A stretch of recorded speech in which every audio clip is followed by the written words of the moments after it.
Hello, everyone. So let's see what kind of story we got going on in the world today. It says here anti-fat bias is real. From movies to healthcare settings, here's how to mitigate the dangers. Oh no, the danger to my feelings. Is if the number one suggestion is not losing weight, you're crazy. Yep, yep. Of course, it's a black woman. You've already heard of racism, have I? Never heard of it personally. Sexism, homophobia, ooh, the phobias, and other forms of discrimination. But what about weight-based discrimination? What about it? A study in obesity says anti-fat bias has increased by a whopping 66%. Who the hell is tracking that? And it's the only form of oppression that's still considered socially acceptable. Not true. Racism against white people is socially acceptable. Sexism against men is socially acceptable. What's the other one? Ah, so you're not correct. And as far as bodies are concerned, ugly people have been getting shamed far longer than anybody that's been fat. So no, you're not the biggest victim that you think you are. This type of oppression, that is not oppression. Stop misusing words. You're not being oppressed. You're just not seen favorably, you know, like someone that's ugly, which may also be referred to as weight bias. Uh, I think your chair would be guilty of that. I think it responds better to lighter people. Basically refers to the stigmatization, bullying, prejudice, and discrimination against people in larger bodies. Ooh, gentle words. And like race, gender, and sexual orientation, it's not in someone's control. You've lost your goddamn mind.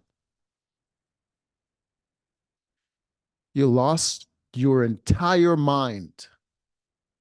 It is absolutely in your control. Nobody is starved to death while being fat as well. It is possible. It is possible. Lack of nutrition. It is possible. But that is an exception. While diet culture pushes the idea that people, well, you could forego the diet and just do more exercise, or you can do diet and exercise where you can mitigate the severity of both by doing both. You do less exercise if you diet as well, and you can do less dieting if you exercise as well. So you can kind of mitigate the impact on your everyday life, the drastic change that you have to undergo by doing both.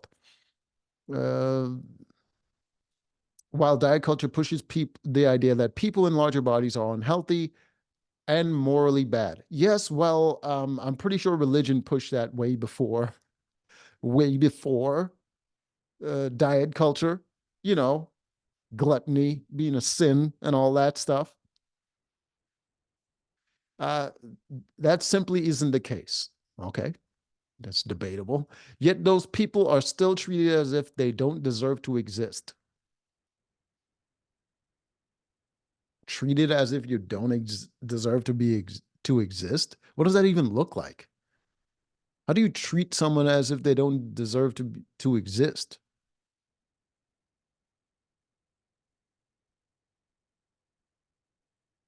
Because how do you even deserve to exist in the first place? How does that even happen? Either you exist or you don't.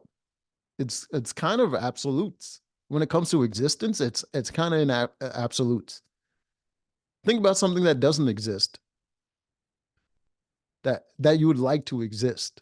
How you treat it as if it deserves to exist. Yeah, All right. Yet those people are still treated as if they don't deserve to exist or have the same opportunities and support. What the hell are you talking about? What opportunities and support? What do you mean? With dating other people? With favorable relationships with other people? Guess what? Ugly people are subjected to even worse. It's harder for them to get a date. It's harder to make friends because if you're not pleasing to look at, it's very hard for people to have a favorable impression of you. So if you make yourself bigger, which makes you unattractive visually, you would have the same effect as if you were ugly. Like, I don't, if you, even if it's something beyond your control, like you have huge scarring on your face, it's going to affect your relationships with other people and how people view you. I mean, Jesus Christ, horror movies been using the trope of disabled people of like lost an eye or a hand or whatever being scary just because they have a deformity. It's just a natural reaction that people have to those certain things. It just stimulates a natural reaction. You see someone missing an eye, it kind of shocks you into reality of the fact that you could lose your goddamn eyes, and it activates that fear response. See someone that's fat, it activates that part of your body that just like it doesn't find that appealing to look at. It just it's natural reaction. What you're trying to do is outlaw humanity basically by saying people aren't allowed to have natural human reactions to things because it hurts your feelings. It's crazy. Weight is not a sole and direct deciding factor of health. True, but it is part of it. What are you talking about? According to the World Health Organization, the determinants of health are endless.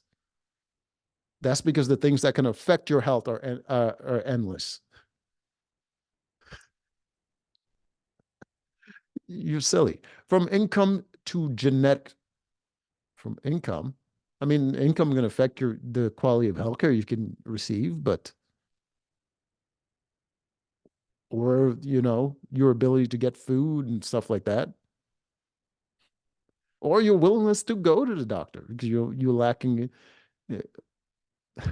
So it's an incidental effect to genetics, to where you live, and more, many of which can be affected by other symptoms of oppression at play, such as racism and classism. Just stop. Just lose weight. Why are you doing all this extra stuff, trying to gaslight people into looking at you favorably? Anti-fat bias is not only unhelpful and based in fiction, not, but it's straight up harmful too. Whatever. A study in clinical diabetes found that people who experience weight bias are less likely to exercise. So are you saying it's a good thing to be fat or not? Because you're basically saying, uh, calling them out on being fat is less likely for them to fix the issue. Is that true, really? Is that true, really? Because they weren't exercising before. So what did it change? So you're saying uh, calling them out is less likely to make a difference, but that doesn't make sense. If calling them out just lets them stay the way they are, or in some cases, I guarantee you, it forces people to make a change. That should be the statistic. It's more likely to help because otherwise it does nothing. They just remain the same. So it is more likely to help. It's either helping or not changing anything. It doesn't have some opposite effect because those people weren't exercising. Oh my God. How anti-fat bias hurts fat people. I don't care. The negative impacts of anti-fat bias are far-reaching to say the least. How does all that food affect their goddamn blood pressure, hearts? Here are some of the main reasons. No, no, no, no. I don't want to hear how much of a victim you are of your own goddamn habits. Anyways, until next time.